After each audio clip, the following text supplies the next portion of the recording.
De Dios, gracias por estar con nosotros en esta noche. Pretendo cerrar la enseñanza de la oración el día de hoy, pretendo. No es que lo vaya a hacer, pero yo creo que ya agoté todo lo que yo quería enseñar, o por lo menos lo que el Señor me puso en mi corazón enseñar, acerca de términos generales de la oración, acerca del Padre Nuestro. Después de eso estuvimos estudiando acerca de la función de Jesús, de la persona de Jesús en nuestra intercesión, en nuestra oración a Dios. Después hablamos de la intercesión del Espíritu Santo. La última semana que estuvimos aquí vimos la oración y la alabanza, ¿verdad? Y el día de hoy vamos a hablar de otro tema, que es la intercesión. La intercesión. Ahora, quiero decirles algo. Cada sermón que yo prediqué da para dar 5 sermones de cada uno de los temas. Por ejemplo, de la intercesión del Espíritu Santo da para 3, 4 más sermones posiblemente. La persona de Cristo, el por qué oramos en el nombre de Jesús, da para predicar 7 sermones. Pero mi deseo fue nada más dar un esbozo, una idea. Y estoy orando, y les voy a confesar algo. A mí me ha puesto carga el Señor. No sé, mire, a veces uno dice el Señor, pero a veces uno se confunde, ¿verdad? Y a veces son voces más humanas que espirituales. Y me ha puesto aquello del ayuno, enseñar el ayuno. Pero le voy a decir algo, no sé. Y la razón es porque si vamos a hablar del ayuno, tenemos que respaldar con ayuno. Pues entonces no es solo venir a hablar teoría, sino que de ayunar de verdad. Entonces hay muchas iglesias que ahorita están haciendo el ayuno de Daniel, ¿verdad? 21 días de ayuno. Yo no soy de los que copian eso. ¿Por qué? Porque eso es un ayuno americano. O sea, lo comenzó hace años la iglesia pentecostal en Estados Unidos, y le dio un poquito de impulso el pastor Jentezen Franklin, que es un pastor carismático. O sea, carismático, estoy hablando de su teología, ¿verdad?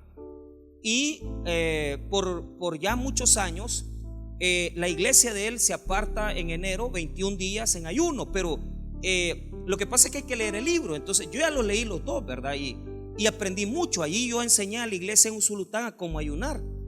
Por cierto que los libros los regalé, ya no los tengo, pero sí los principios los guardé, ¿verdad? Entonces a mí ya no me gustó, porque fíjese que me fui a sentar con alguien esta semana y me dice: estoy en ayuno, me dijo. Ajá, le digo yo, entonces ¿por qué veniste a desayunar? No, es que estoy en el ayuno de Daniel. Y se pidió un plato de fruta, ¿verdad? Con yogur. Huela, le digo yo, ¿y ayuno a dónde está en la Biblia? Porque yo no lo. Es que el ayuno de Daniel así es un ayuno donde uno se priva del azúcar, donde uno se priva. Mira, yo te voy a decir algo. Para mí el ayuno es el ayuno, ¿verdad? Es privarse de alimento. Sí, Isaías 58, ¿verdad? Dice ayunarse de malas conductas, sí, pero no es ese el sentido. O sea, el ayuno va más allá, es bien profundo el sentido del ayuno. Pero a eso de copiar cosas de los gringos y aplicarlo, yo le tengo un poco de duda, porque nosotros, primero, no somos americanos. Segundo, alguien se lo inventó y lo sacó así y lo aplicó así. Yo pienso algo, que con la cuestión del ayuno no son días, sino que con la cuestión del ayuno es un estilo de vida. Uno tiene que aprender a ayunar siempre. No es solo una época, es todo el año. No siempre, no todos los meses, yo estoy de acuerdo. Pero hay temporadas, porque Dios nunca maneja días, sino que a Dios lo que le gusta son épocas y temporadas. Si ustedes se fijan en la Biblia, todo está por épocas, ¿verdad? Y aunque determina días, a veces fija días, pero Dios habla de temporadas, de épocas de bendición y de épocas de cielos cerrados. Entonces, para mí, la clave del ayuno es la época, o sea, saber cuándo tenemos que ayunar. No es así de que ahí vamos a... Y ya tengo años en esto, y yo les digo, eso es una opinión, ¿verdad? Tal vez usted piense diferente, pero después de tantos años ver de todo tipo de ayuno, uno aprende, ¿verdad? Y como lo practico y como sé cómo es, entonces hablo con autoridad. A mí nadie me ha contado, yo sé lo que es ayunar. Yo sé lo que es meterse en ayunos de 3, 5 días, y yo sé que es meterse en ayunos sin agua también, y cosas así. O sea, yo ya lo practiqué todo eso. y ya no quiero hacerlo. O sea, honestamente, así sin agua es complicado, ¿verdad? Y yo me acuerdo que como a mí nadie me enseñó, sino que tuve que ir a comprar libros, ¿verdad? Para aprender a ayunar. O sea, los primeros años de ayuno, y mi esposa sabe que es cierto, yo sin agua y la gran sed, y no, hombre, o sea, no es eso lo que Dios busca. Él busca otras cosas en nosotros. Y tampoco es mortificar la carne para que el espíritu se expanda o se crezca, porque esa es la idea equivocada que tienen muchos, que es una idea más gnóstica que cristiana. Porque hay que mortificar la carne. Eso es puro platonismo elevado a la gran expresión, ¿verdad? Y gnosticismo puro, ¿verdad? Donde la carne hay que dominarla, hay que doblegarla. No es eso el ayuno, es otra cosa. Pero como el sermón no es de ayuno, sino que es otra cosa. Así que vamos a ir al último tema. Vamos a hablar de la intercesión. Veamos Ezequiel 22. Ezequiel 22, versículo 23. Ezequiel, si usted quiere, leamos solo el 30 y el 31. Voy aquí por el tiempo que ya ocupamos. Ezequiel capítulo 22, versículo 30 y 31. Cuando usted lo tenga, el favor de ponerse de pie para tener reverencia en la lectura de la palabra del Señor. Muy bien. Vamos a ir rapidito en esto, no me voy a extender mucho. Tenemos el verso 30 y 31, hermanos. Muy bien, leámoslo todos juntos. Vamos a hablar de la intercesión. El poder de la intercesión. Dice así, 30 y 31. Y busqué entre ellos un hombre que hiciese vallado y que se pusiese en la brecha delante de mí a favor de la tierra, para que yo no la destruyese, y no lo hallé. Por tanto derramé sobre ellos mi ira, por el ardor de mi ira los consumí, hice volver el camino de ellos sobre su propia cabeza, dice Jehová el Señor. Vamos a orar. Padre, te pedimos una bendición importante para esta noche. Oramos, bendito Señor, para que sea usted ministrando nuestras vidas y nuestros corazones, de tal manera que podamos salir edificados, crecidos en la fe. En esta noche oramos por las necesidades. Oramos, Señor, por las prioridades, por los problemas que cada uno de nosotros está viviendo. Sácanos adelante de todas esas circunstancias. En el nombre de Cristo Jesús, amén y amén. Tomen asiento, hermanos. Muy bien. Vamos a hablar de la intercesión. Quiero decir, hermano, que el concepto de la oración y la intercesión, como lo hemos visto, ¿verdad?, es algo que nosotros como hijos de Dios, como cristianos, muchas veces despreciamos. Y debemos de decir claramente algo. No somos un pueblo que ore, y no somos un pueblo que ore bien. Porque encima que no oramos, me hablaba un amigo y me decía: mire, pastor, yo sé que usted ora y ora por nosotros. Y me gustó que me lo dijera, porque a la verdad, pues por él oro de vez en cuando, pero no oro siempre, ¿verdad? Pero pídale usted a Dios que le ayude en esto, me dijo, y que le dé una guía. Por lo menos la gente piensa que nosotros, como maestros de la Biblia, tenemos una vida de oración un poquito más desarrollada que las demás personas. Pero a veces no es así. A veces los que estamos en posiciones de liderazgo, a veces los que estamos en posiciones de enseñanza, son los que menos oramos. Y esto es algo real por algo, porque el texto así lo revela.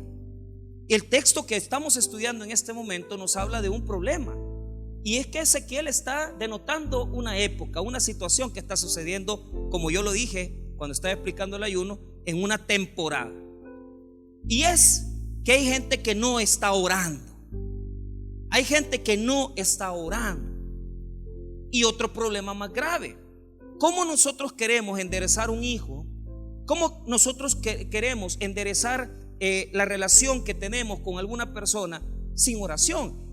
Una persona me confesaba ayer, me dice, fíjese de que, porque ahora, tanto en Estados Unidos, y los que viven en Estados Unidos, que están aquí sentados, y los que van a Estados Unidos y vienen, saben que es cierto. Los jóvenes están experimentando. Entonces es común que un muchacho tenga una relación homosexual previa a tener una relación heterosexual. Y de igual manera en el caso de las muchachas, hay personas que tal vez tuvieron una relación con alguien. Entonces, y usted dice, ¿y cómo nosotros nos defendemos? Vamos al psicólogo, porque yo conozco muchos padres de familia que lo primero que hacen cuando tienen un problema con su hijo es psicólogo. Pues fíjese que la Biblia nos llama a la oración y nos llama a interceder por esa persona.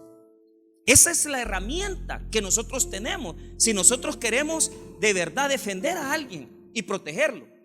Ahora, esto como tema introductorio.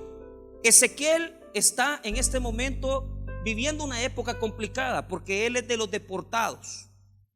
Está siendo deportado a Babilonia y en Jerusalén está en una crisis política, económica y social, porque Babilonia va a llegar ya a asaltar la ciudad y a terminar de arrastrar lo último que queda de la ciudad y el templo. Entonces Ezequiel, Dios le habla y le dice: mira, aquí está pasando algo, Ezequiel. ¿Y cuál es el problema, Dios? ¿Por qué es que está pasando esto? ¿Por qué es que vas a destruir la ciudad? ¿Por qué es que vas a destruir nuestra querida Jerusalén? ¿Por qué Judá va a caer? ¿Por qué es que vas a permitir que los babilonios vengan y que destruyan la ciudad? Y la respuesta es clara: porque no hay quien interceda por ellos. Qué tremendo, hermano. Qué tremendo. ¿Sabe por qué? Ahí es donde usted puede caer en la cuenta de una cosa. Porque una persona que esté intercediendo en una casa con una oración sincera puede preservar, proteger, bendecir, puede, hermano, traer bendiciones abundantes a una familia con solo uno que ore. Pero si nos está yendo mal, si estamos pasándola mal, ¿por qué es? Entonces viene Ezequiel y dice, en el verso 30 dice que Dios ha buscado un hombre, ha buscado una mujer, ha buscado a alguien que se levante a interceder, que se levante a pedir por los de Jerusalén. ¿Y sabe cuál es el problema? No hay nadie, no hay uno que esté orando, no hay uno que esté intercediendo. Vea lo que dice el 30. Y busqué entre ellos hombre que hiciese vallado y que se pusiese en la brecha delante de mí a favor de la tierra, para que yo no la destruyese y no la halle. Mire qué tremendo. No, o sea, y no dice, y no lo hallé, dice, y no lo hallé. Dios está poniendo los ojos sobre hogares. Dios está poniendo sus ojos sobre iglesias, sobre familias. ¿Y cuál es el problema? No haya intercesores buenos. Mire, me decepciona tanto porque a 2 años de mi venida a esta iglesia no he podido levantar un ministerio de intercesor. No le he podido. Y aquí sobra gente que me diga: yo me meto, pastor, yo lo voy a hacer. Es que ese es el problema. Ese es el problema. La gente piensa que es un ministerio más. Hermano, es un gran compromiso. Es un gran compromiso. No es algo fácil, no es algo sincero. ¿Por qué? Porque el concepto que tenemos de intercesor es aquel que viene, ¿verdad? Y, pastor, ore por mí, por favor, fíjate que me está doliendo. Y uno viene y ora, Señor, hipócritamente. ¿Por qué? Porque nosotros muchas veces imponemos manos, oramos, pero realmente a veces ni damos un dinero, a veces oramos para salir del compromiso, pero no estamos pendientes de la persona, sino que simplemente la dejamos ir. Y la oración bíblica, la intercesión bíblica no es así. La intercesión bíblica, ya vamos a ver algunos puntos importantes, es diferente. Ahora, primero, ¿qué significa intercesión? Intercesión viene de una palabra en latín, inter, que significa en medio, y cedere, que significa caminar en medio de dos. O sea, lo que sucede es que la intercesión, cuando yo le digo interceder, ¿qué se le viene a la mente? Se le viene a la mente: mire, vamos a interceder por fulano, vamos a interceder por mengá. Y se le viene una oración y orar por alguien. Miren, hermano, Interceder por una persona es ponerse en medio de esa persona y Dios. Interceder significa que usted le va a dar la cara a Dios por ese inconverso. Interceder significa que usted le va a dar la cara a Dios por ese hijo rebelde, drogo, marihuano, por esa persona que ha caído en condiciones de lesbianismo, de homosexualismo. Vos te vas a poner en medio de Dios y de ese pecador. ¿Por qué? Te voy a dar una explicación no teológica, sino que una interpretación práctica. Interceder significa pedir por alguien que ya tiene la sentencia de muerte establecida. Ese ya está, ya tiene la sentencia. Ya Dios sabe que se lo va a llevar. Ya Dios sabe que viene un accidente, una situación calamitosa, viene algo difícil para esa persona. Pero ¿por qué no lo termina de matar? ¿Por qué no lo termina de destruir? ¿Por qué no lo termina de acabar? Porque vos estás orando por él. Ya está la sentencia. Ya está la sentencia del juicio. Pero no lo revienta, no lo mata, no la mata, no queda embarazada, no queda sin trabajo por ti, porque estás orando por esa persona. Entonces, en la Biblia hay dos intercesores poderosos en las tradiciones hebraicas. Dos grandes hombres que pasaron a las tradiciones hebreas como intercesores poderosos. El primero de ellos, que nosotros aprendemos a orar por las naciones, porque Dios busca quien esté orando por naciones. Nosotros no hemos llegado a ese nivel. ¿Por qué razón? Somos una iglesia donde lo que se acostumbra es orar por la persona. Pero a mí me encantaría que hubiera gente aquí orando. Por ejemplo, cuando vamos a Castillos del Rey, los que hemos ido a campamentos, allá los señores de Castillos del Rey arriba tienen un lugar de oración que no permite. A mí la religiosidad de ellos pues no me estoy de acuerdo. Pero una vez me dieron la oportunidad de entrar y no me permitieron orar porque soy muy pecador. Entonces me dijeron: no, vas a entrar a conocer, pero a orar no te podemos llamar. Porque, o sea, para ellos un bautista como yo es muy liberal, ¿verdad? Entonces cuando yo llegué, ¿verdad? Y esto que me la llevo un poco de religioso, pero imagínense, fuera un gran inconverso, no hubieran dejado ni entrar ahí. Y yo sé que aquí ninguno conoce, ¿verdad? Que alguno que haya entrado ahí, ya ven que solo yo soy santo. No, es que ahí no entra cualquiera, ¿va?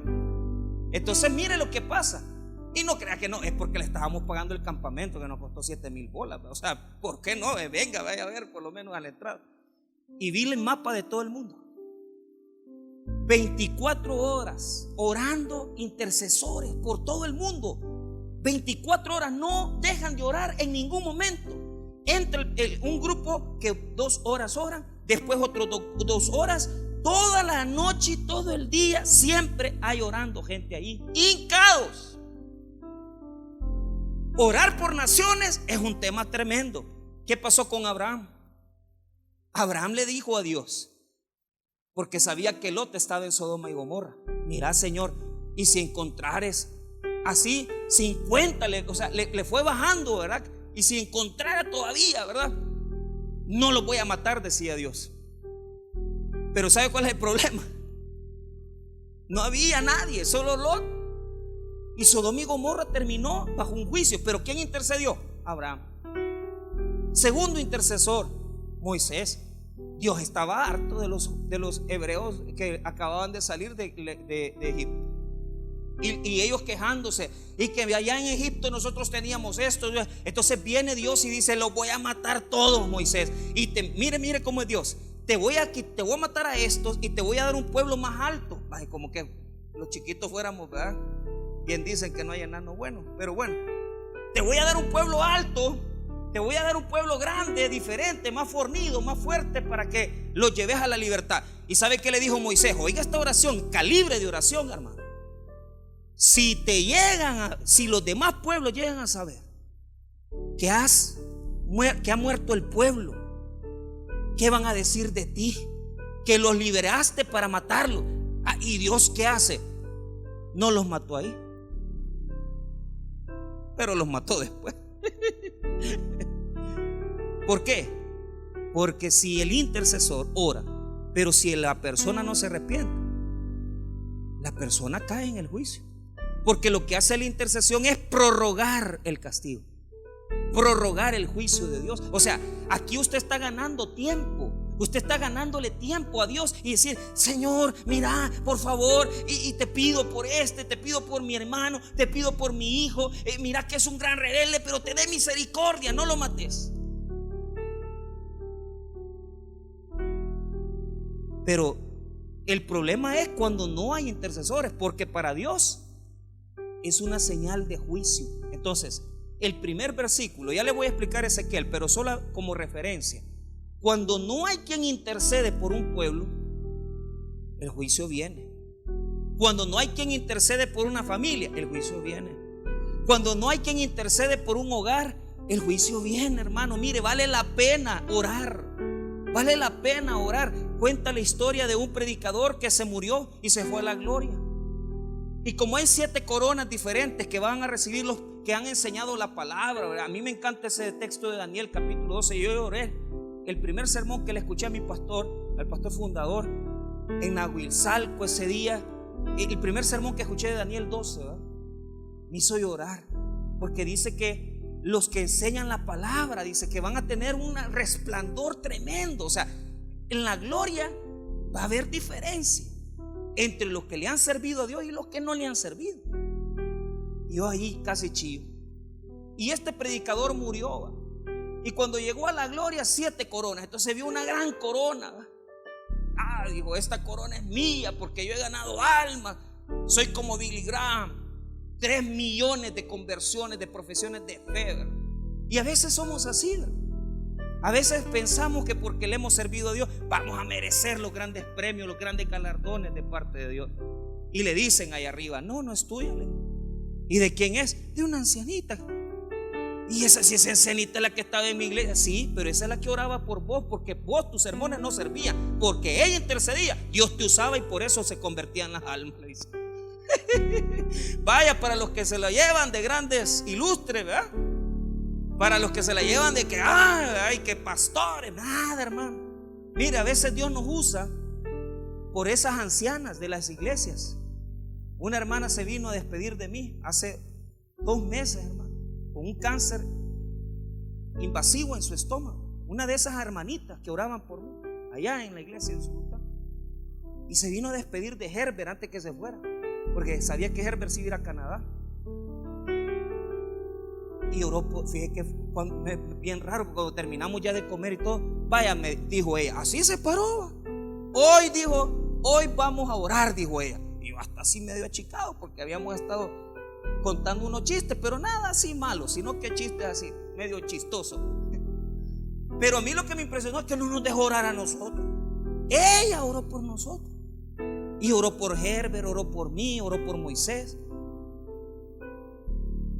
Por esas hermanitas que se levantan en la madrugada a orar por los pastores, por los líderes, es que las iglesias están como están, hermano. Porque si bien es cierto, hay mucha responsabilidad nuestra, sí, pero muchas iglesias, yo le puedo decir algo, que se sostiene por la gente que ora, hermano, no por los pastores, por la gente que está orando, por la gente que dice, no, yo voy a orar.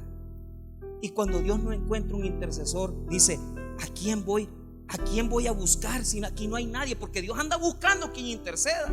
Dios anda buscando. Escucha este texto, Isaías 59, verso 16. No lo busque, yo se lo leo. No lo vaya a buscar, no se pierde donde estamos.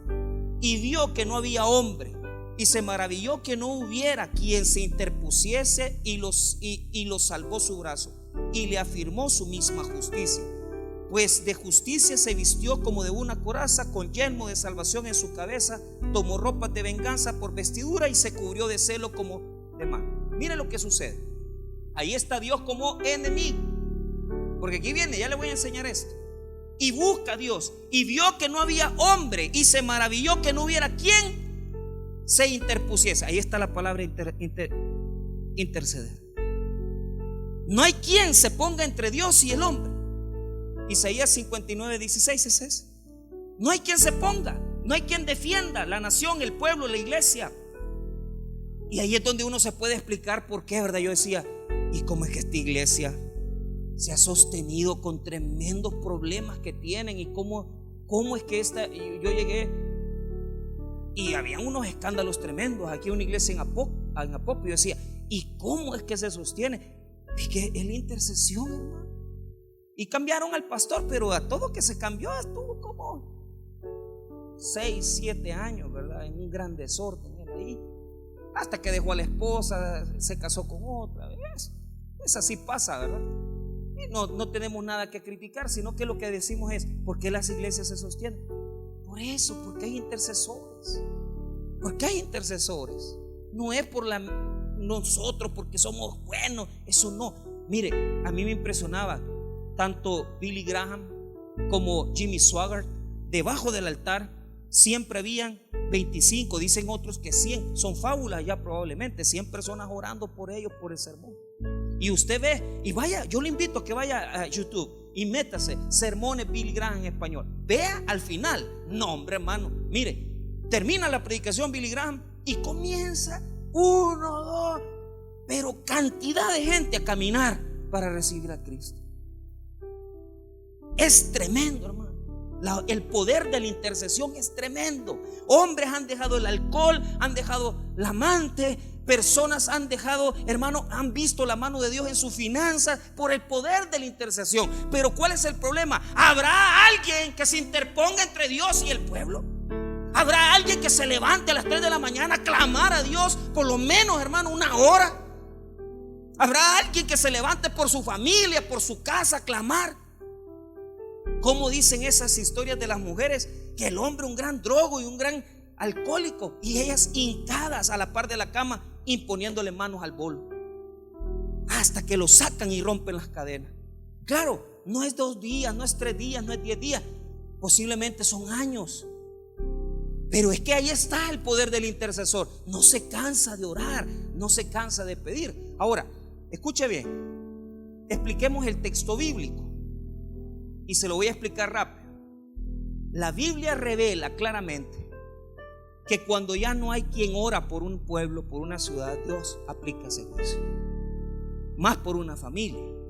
Y Ezequiel está viendo esto, pero el problema es que muchas veces se van solo al verso 30 y 31. El versículo 30 es una, digamos, declaración, y el 31 es el juicio. Pero previo a eso podemos encontrar por qué los va a juzgar. Y miren lo que va a pasar, ponga atención. Si usted lee conmigo desde el 23 en adelante, Ezequiel capítulo 22 versículo 23, mire lo que está pasando. Los líderes espirituales andaban peor que el mismo pueblo. Qué triste va cuando los líderes espirituales andan peor que las ovejas que pastoreamos, perdón. A mí no me cabe la menor duda que aquí hay gente que anda mejor que yo en lo espiritual. A mí no me cabe la menor duda. Pero es que el problema es ese. El problema es que comienza a citar Ezequiel toda la línea. Y si usted, aquí hay problemas en hebreo porque está mal traducido, y ahí discúlpeme porque tuve que haber usado otra traducción, pero yo siento que usar más traducciones complica el problema. Pero para que usted tenga una idea, miren lo que dice 23. Vino a mí palabra de Jehová diciendo: hijo de hombre, di a ella, tú no eras tierra limpia ni rociada con lluvia en el día de ¿qué? ¿Por qué? Porque cuando no hay oración, cuando no hay intercesión, hay sequía. Diga conmigo: desierto. Hay sequía y desierto. No hay bendición, no hay lluvia de bendición. El cielo está cerrado. El cielo es de bronce y el cielo se cierra porque el corazón de los hombres se ha cerrado. ¿Por qué se cierra el cielo? Porque tu corazón está cerrado. Entonces está describiendo la ciudad. Dice Ezequiel que la ciudad está completamente, no tiene agua, que la tierra está completamente en sequía, no está rociada por lluvia, está sucia, está en sequía, porque no hay quien ora, no hay quien interceda. Y entonces comienza a describir. Mira el 25. Hay conjuración de sus profetas en medio de ella, como león rugiente que arrebata presa. Devoraron almas, tomaron haciendas y honra, multiplicaron sus viudas en medio de ellas. Y miren cómo eran los profetas, como que son leones, se comen las ovejas. Aquí es un problema en hebreo. En hebreo yo estoy claro que no es profeta, no es profeta, sino que la palabra podría ser lo más aproximado a un gobernante político. Entonces Ezequiel dice que los gobernantes políticos, pero ya vamos a ver que lo citan los profetas otra vez, que esos sí son profetas, se comen las ovejas. O sea, no hay espiritualidad en la política, no hay espiritualidad de nada, son unos grandes inconversos y se comen a la gente como leones. Pero apliquemos como que son profetas.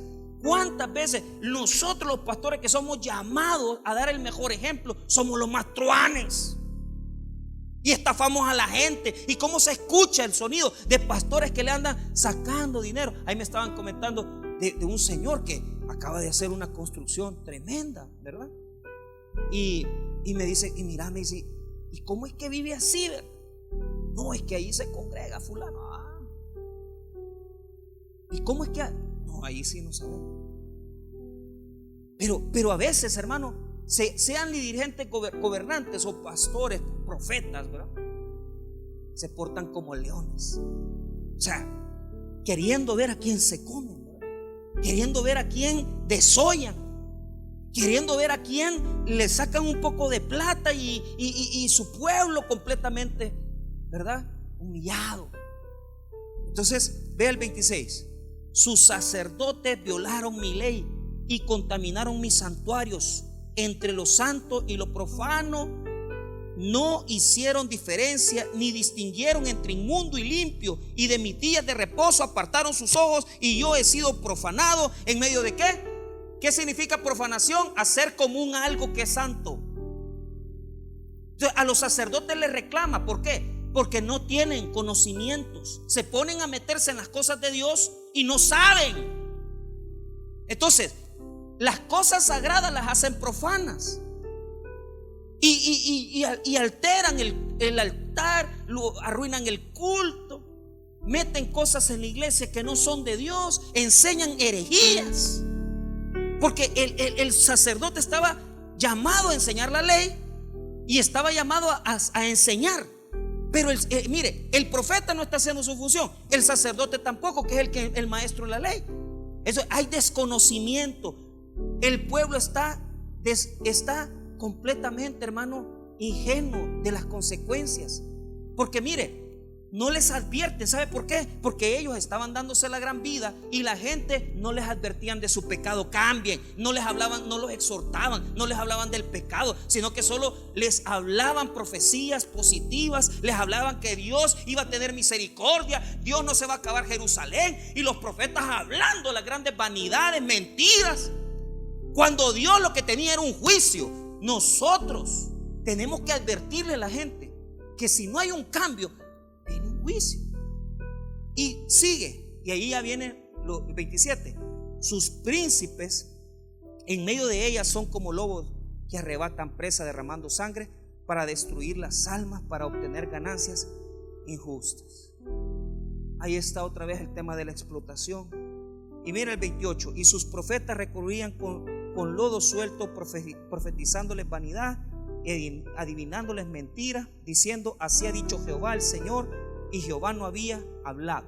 Mire, dice que está como lodo suelto, y dice, y sus profetas recurrían con lodo suelto. ¿Por qué? Porque Dios los había mandado a hacer un muro. El deber del profeta es interceder, pero estos profetas andaban todo mal, porque en lugar de hacer muro, de hacer vallado, lo que estaban haciendo era, no lo dice aquí, lo dice en el capítulo 13. Mire lo que dice el capítulo 13 y vea lo que dice el versículo 1. En lugar de ser profetas que advierten lo que viene el mal, ellos habían terminado de acabarse al pueblo. 13. Mire lo que dice versículo 3. Así ha dicho Jehová el Señor: ay de los profetas insensatos que andan en pos de su propio espíritu y nada han visto. Como zorras en los desiertos fueron tus profetas, oh Israel. ¿Por qué les dice zorras a los profetas? Porque el pueblo está destruido y ellos todavía hacen madrigueras para que lo poquito que le queda a la nación, ellos hacen hoyos para vivir ahí, y en lugar de edificar muros, destruyen muros. Y habemos líderes espirituales que lo que estamos haciendo, que en lugar de destruir muros, de edificar muros, estamos destruyendo muros. Porque mire, los grandes escándalos, ¿verdad? Que mire que fulano se robó el dinero, que fulano se fue con aquella hermana, y se escucha que suben al CAR. Y entonces no edificamos, sino que destruimos, hacemos madriguera, y lo poquito espiritual que la gente tiene se lo terminamos arruinando a la gente. Porque en lugar de darles enseñanza, le arruinamos lo poquito que saben de Dios.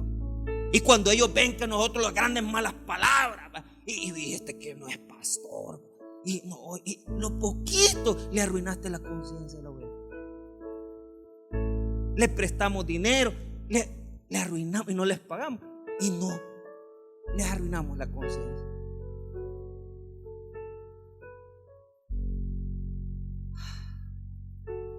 Entonces, ¿cómo está el pueblo? Si los que están llamados a orar no oran, imagínense cómo el pueblo estaba. Ellos andaban peor que el pueblo no oraba, pero ellos peor, porque ellos eran los responsables. Y mire lo que pasa. Dios viene y dice, ahora sí, vamos al 30. Y busqué entre ellos hombre que hiciese vallado y que se pusiese en la brecha delante de mí, a favor de la tierra, para que yo no la destruyese, y no la hallé. Primero, el deber del intercesor son los siguientes puntos. Primero, tiene que hacer vallado. Diga conmigo vallado. Muro, diga conmigo. ¿Por qué? Tiene que haber personas que cuiden lo espiritual, que edifiquen. Porque el deber del siervo, el deber del intercesor es hacer muros espirituales. Es venir y levantarte en la mañana para que tus hijos no le ofrezcan droga. Es levantarte en la madrugada para que tu hija, una lesbiana, no se le acerque y te la contamine. Es hacer muros, Señor. Interceda para que no se lleven sus hijos a la mara, hombre. Intercedamos todos. Yo veo mucha gente acomodada, sin intercesión, sin oración. Tu deber como intercesor es levantar muros grandes para que cuando venga la oposición, Satanás y los ofrecimientos del enemigo no te la lleven. Pero no hay nadie, no había nadie que levantara muros, porque ni los profetas, ni los sacerdotes, ni los líderes políticos. No estamos igual, pues. No estamos igual, pues.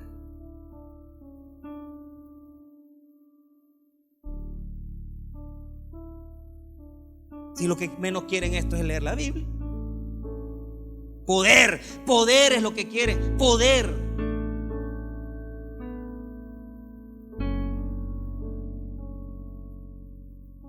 Pero ¿cuál es el problema? Dice el Señor, intercesores, que Trump ya se fue y que Biden va a cambiar la política de migración, que Trump ya se fue y que Biden va a comenzar a cambiar las cuestiones económicas y que les va a dar papeles. Hermanos míos,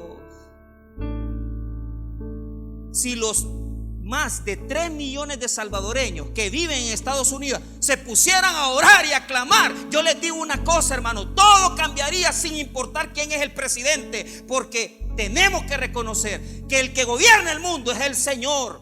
Si todos oráramos, si nos uniéramos unidos, todos, y por una causa justa, y oráramos por el país, COVID, hermano, se reprendiera. Pero no oramos, no hay intercesores, no hay gente orando, solo hay protagonismo, solo hay redes sociales, solo hay fotos, y el pastor, el líder ahí aprovechando siempre la fotografía. Los que se meten con los políticos para estar en cuestiones de programas, de cuestiones por El Salvador y cuestiones así. No, hombre, sí. Intercesores, ¿quién va a ser vallado? Es que usted no va a cambiar nada, hermano, ni con predicar, sino que orando.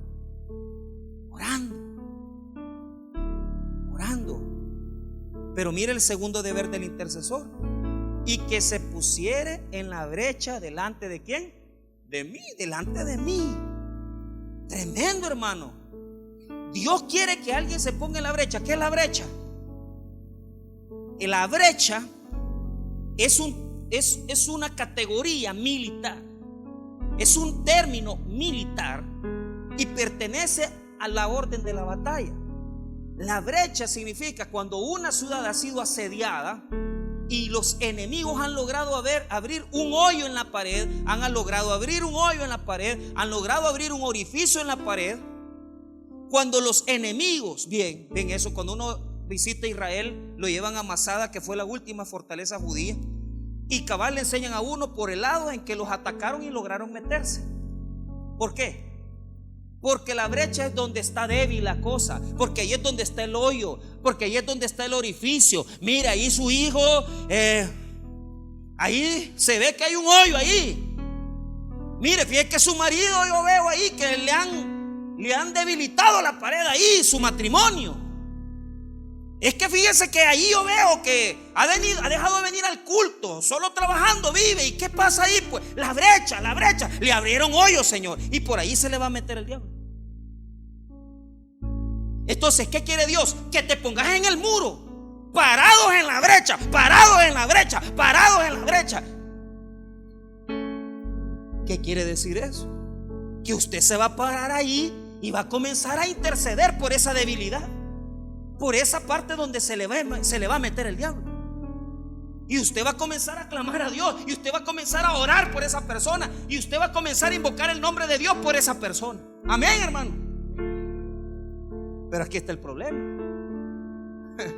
¿Y cuál es el problema? Usted tiene que parar. A usted le pueden dar también. ¿Por qué? Mire, le voy a decir, esto es práctico. Para mí la oración más poderosa en intercesión es la que se siente. La mujer que ora por un marido adúltero, el hombre que ora por una mujer adúltera, porque sentimos el dolor y estamos siendo afectados. Un hermano en drogas, un hermano en vicio, y a mí me duele ver que mi hermano le puede estar yendo mal. Hay personas aquí que sus hermanos están en Estados Unidos y saben que están sufriendo. Oren por ellos, hombre, pónganse en la brecha, pónganse en la brecha.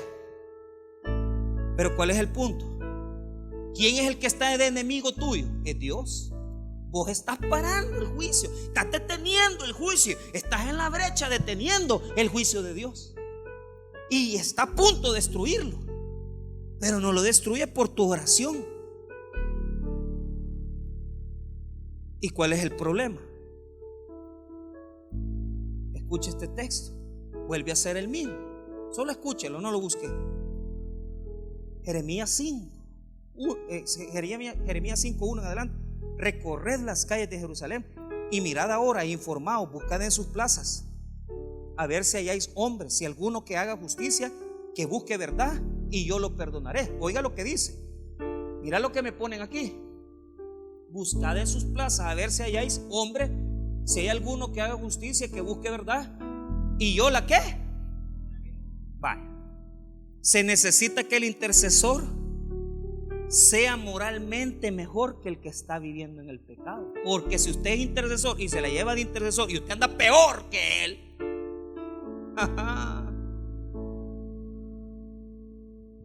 requisito 1: tú tienes que andar mejor que esa persona. Porque aquí hay gente que dice que ore por mí fulano. Ay, hermanito. Hay gente que dice que ore fulano, que ore. No. Aquí no va a venir a orar por enfermos cualquiera. Aquí no va a venir a orar por la ofrenda cualquiera. Aquí no va a venir a orar por cualquier gente. ¿Por qué, hermano? Porque a veces el que ora está peor.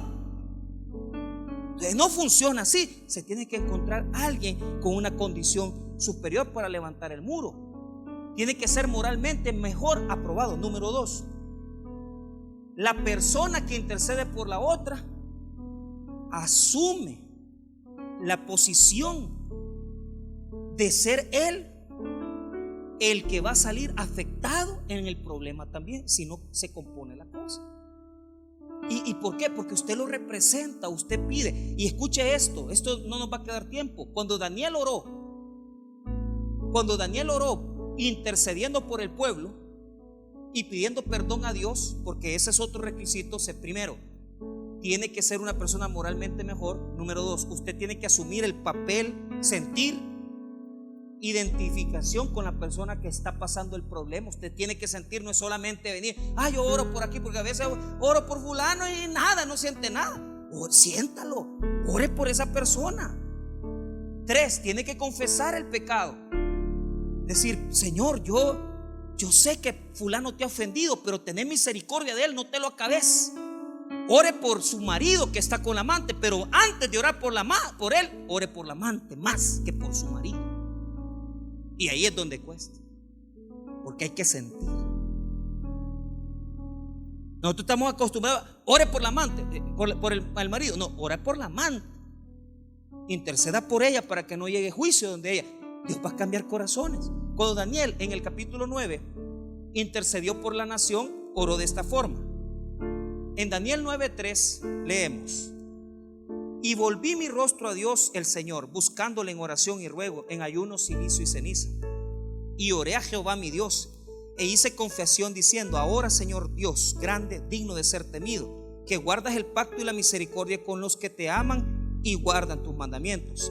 Mire el 5: hemos pecado, hemos cometido iniquidad, hemos hecho impíamente y hemos sido rebeldes y nos hemos apartado de tus mandamientos y de tus. Pregunto, ¿Daniel había pecado? No había pecado, pero le estaba pidiendo a Dios perdón por los pecados del otro.